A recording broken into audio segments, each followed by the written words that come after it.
Students welcome to Excel tuition. मुलांनो, Excel tuition Goa board या चॅनलमध्ये तुमचं स्वागत आहे.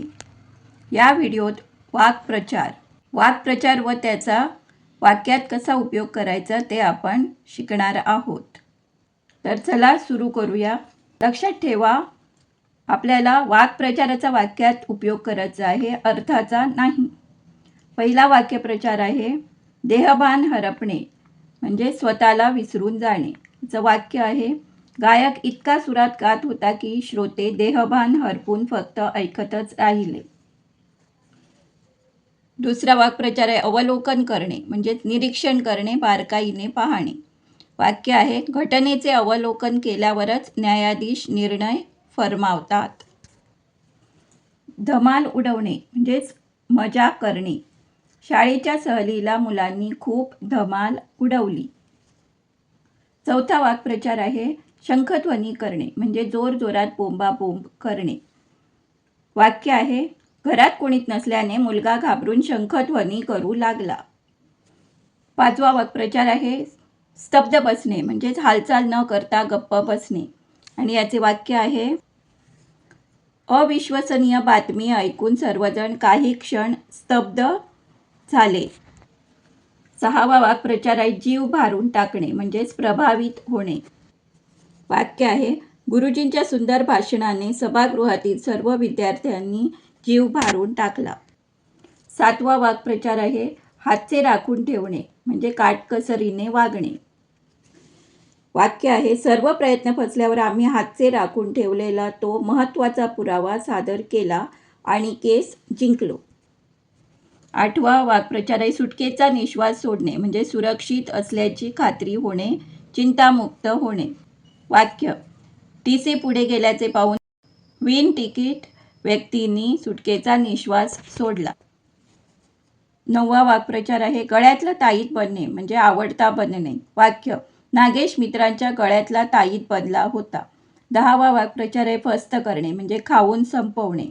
वाक्य डब्यातील 3ही लाडू शंकरने फस्त केले. 11वा वाक्प्रचार आहे गतप्राण होणे, म्हणजे मरणे. वाक्य लढाईत अनेक सैनिक गतप्राण झाले.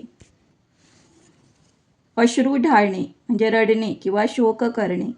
वाक्य शहीद झालेल्या सैनिकाला पाहून लोकांनी अश्रू ढाळले. 13वा वाक्प्रचार आहे घशाला कोरड पडणे, म्हणजे खूप तहान लागणे. वाक्य उन्हातून चालत ओढ्याकडे जाताना मंगेशच्या घशाला कोरड पडली.